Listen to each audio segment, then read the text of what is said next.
ప్రియ YouTube వీక్షకులకు మన రక్షకుడును మన ప్రభువైన యేసుక్రీస్తు నామమున మీకు వందనాలు తెలియజేస్తున్నాను. అదేవిధంగా మన తండ్రి అయిన దేవునికి మీ అందరి నిమిత్తం నా నిమిత్తము కృతజ్ఞతాస్తుతులు చేస్తున్నాను. ప్రియ సహోదరి సహోదరులారా, ఈరోజు మృతులు అనే విషయాన్ని మనం చర్చించుకుందాం. బైబిల్ ప్రకారం మృతులు అంటే ఎవరు, కాలాన్ని బట్టి మృతులు ఎవరు అనే విషయాన్ని మనం చర్చించుకుందాం. అందుకు ముందుగా తండ్రి అయిన దేవుని యొక్క సహాయం తీసుకుందాం. ముందుగా ప్రార్థన చేసుకుందాం. అందరూ కళ్ళు మూసుకోనండి. ప్రియ పరలోకపు తండ్రి, ప్రభువైన యేసుక్రీస్తు ద్వారా మాకును తండ్రి అయిన దేవ ఇచ్చిన యొక్క సమయాన్ని బట్టి మీకు కృతజ్ఞతాస్తుతులు చెల్లిస్తున్నాం. తండ్రి మీరు యేసుక్రీస్తు ఇచ్చిన జ్ఞానాన్ని బట్టి ఉన్నాను తండ్రి. ముఖ్యంగా మృతులు అనే టాపిక్ తండ్రి ఇప్పుడు మాట్లాడుకుంటున్నా తండ్రి, నాయన చెప్పడానికి నాకు సరైన మనసును అదేవిధంగా జ్ఞానాన్ని దయచేయమని, వినగల మనసు కూడా మా యొక్క ప్రియ వీక్షకులకు అందించమని మా రక్షకుడు మీ ప్రియకుమారుడైన యేసుక్రీస్తు ప్రభువారి అతి ఉన్నతమైన నామం నడుచున్న పరమ తండ్రి, ఆమేన్. ప్రియులారా, మృతులు అంటే ఏమిటో ఈరోజు మనం చర్చించుకుందాం. లూకాసు సువార్త 9:60 ఒకసారి నేను చదువుతాను. అందుకైనా మృతులు తమ మృతులను పాతి పెట్టుకొని నిమ్ము. మృతులు తమ మృతులను పాతి పెట్టుకొని నిమ్ము. ప్రియ సహోదరి సహోదరులారా, మృతులను ఎలా పాతి పెట్టుకుంటారు? చనిపోయిన వారిని ఎలా పాతి పెట్టుకుంటారు అని మనం చర్చించుకుంటే, అని మనం ఆలోచిస్తే, మృతులు అంటే చనిపోయిన వారు కాదు, అంటే భౌతికంగా చనిపోయిన వారు కాదు, కానీ ఆత్మీయంగా చనిపోయిన వారని అర్థం. అంటే ఎఫెసీయులకు రాసిన పత్రిక 2:1 ఒకసారి చూద్దాం. ఎఫెసీయులకు రాసిన పత్రిక 2:1 ఒకసారి మనం చూస్తే, మీ అపరాధముల చేతను పాపముల చేతను మీరు చచ్చిన వారై ఉండగా, అంటే మనం చేసే అపరాధం వల్ల పాపం వల్ల చనిపోయే స్థితి అనేది ఉంది. అంటే భౌతికంగా శరీరంలో ఉన్నప్పుడే మనం చనిపోయే స్థితి ఉంది. అదేవిధంగా భౌతికమైన మరణం ఉంది, ఆత్మీయమైన మరణం ఉంది, అది అందరికీ తెలిసిందే. అయితే మనం భౌతికంగా కూడా చనిపోయే అవకాశం ఉంది. దాంతోపాటు ఆత్మీయంగా మన యొక్క ఆత్మీయ జీవితంలో కూడా చనిపోయే అవకాశం ఉంది. ఎందుకంటే అపరాధములు పాపములు అనేవి చేయడం వల్ల మనం ఆత్మీయంగా చనిపోతాం. ఆత్మీయంగా చనిపోతే మనం ఎక్కడికి పోతాం అది అందరికీ తెలిసిందే, నరకానికి పోయే అవకాశం ఉంది. ప్రియ సహోదరులారా, అది మీరు జ్ఞాపకం చేసుకోండి. అందుకే యేసుక్రీస్తు ప్రభువారు తన యొక్క సువార్తలో మృతులు తమ మృతులను పాతి పెట్టుకొని నిమ్మని చెప్తున్నారు. అసలు మృతులు ఎవరు? ఈ అపరాధములు పాపముల చేత మనం చనిపోయిన వారమై ఉండగా మనం బ్రతకాలంటే, మనం రక్షణలోకి రావాలంటే మనం ఏం చేయాలి? అంటే మృతులు అంటే రక్షణ లేని వారిని అర్థం. అంటే వారికి విశ్వాసం ఉండదు, బాప్తిసం ఉండదు, వారికి నియమ నిబంధనలు అనేవి ఉండవు.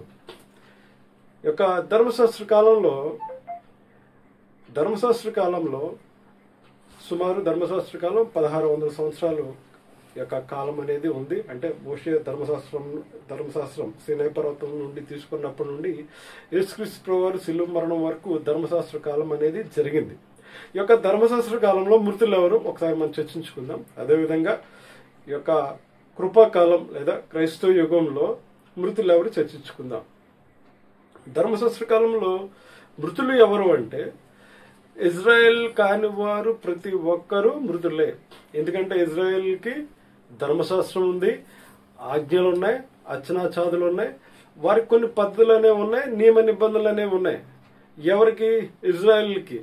కానీ అన్యులకు ఈ నియమ నిబంధనలు అనేవి లేవు. ఎందుకంటే వారికి ధర్మశాస్త్రం లేదు, నిరీక్షణ లేదు, దేవుడు లేడు, ఇక ఆజ్ఞలు కూడా లేవు ఎవరి కన్యజనులకి. ఈ యొక్క ధర్మశాస్త్ర కాలంలో మృతులు అంటే ఎవరు? ఇజ్రాయెల్ కాని వారందరూ మృతులే. మరి ప్రస్తుతం మనం ఈ యొక్క కృపకాలం క్రైస్తవ యుగంలో ఉన్నాం కాబట్టి ప్రస్తుతం యొక్క సమాజంలో మృతులు ఎవరు మనం ఆలోచించుకుందాం. ప్రస్తుతం యొక్క సమాజంలో మృతులు ఎవరు అంటే, 2 తిమోతి రాసిన పత్రిక 3:14 క్రీస్తు యేసునందు ఉంచవలసిన విశ్వాసం ద్వారా రక్షణార్థమైన జ్ఞానము నీకు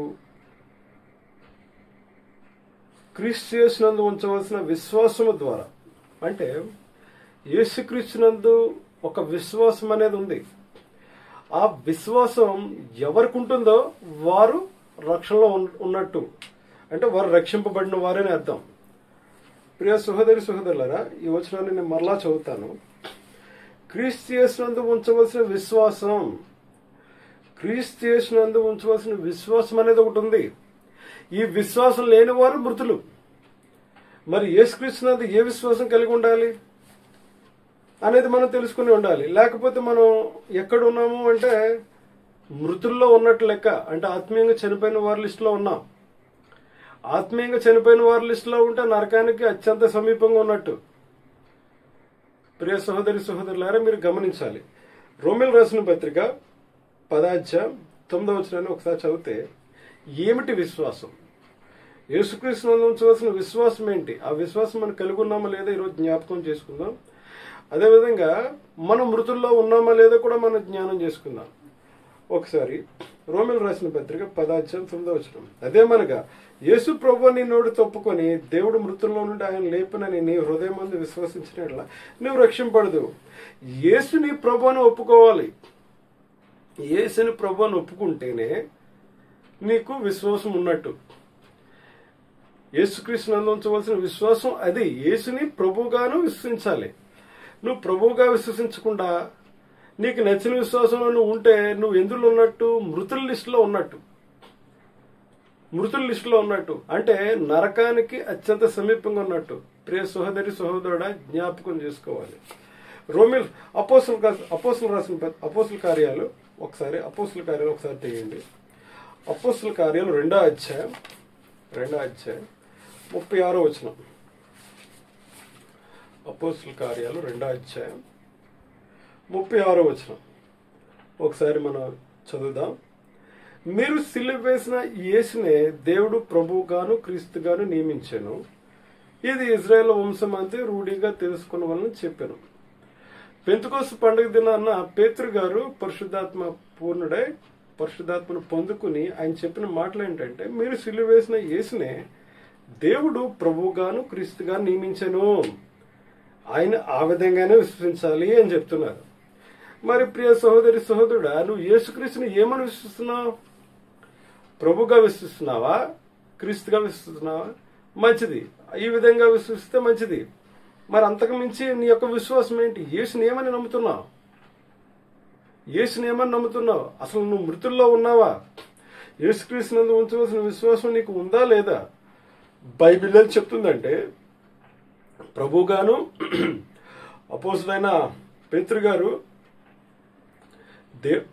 ఈ యేసునే దేవుడు ప్రభువుగాను క్రీస్తుగా నియమించను అని చెప్తున్నారు.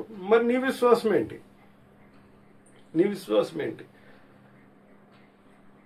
ప్రియ సహోదరి సహోదరులారా, యేసుక్రీస్తునందు ఉంచవలసిన విశ్వాసం మీరు కలిగి ఉన్నారో లేదో మీరు ఒకసారి జ్ఞాపకం చేసుకున్నాను నేను మిమ్మల్ని వినించుకుంటున్నాను. ఎందుకంటే అనేకమైన అబద్ధ ప్రవక్తలు, అబద్ధ బోధలు ఈ యొక్క కాలంలో విచ్చలవిడిగా ఉన్నాయి.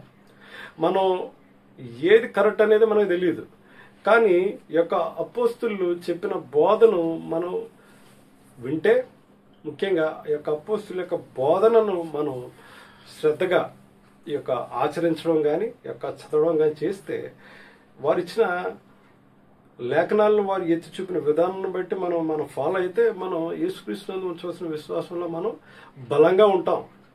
ఆ విధంగా ఆ మృతుల లోకంలోకి వెళ్ళకోకుండా ఈ యొక్క పరలోకానికి వెళ్ళే అవకాశం అనేది ఉంటుంది. అందుకే ఆ యొక్క మృతుల లోకం అని పిలువబడింది నరకం. అంతకుముందు యొక్క యేసుక్రీస్తు వారి శిలువ మరణానికి ముందు మృతుల లోకంగా పిలువబడింది.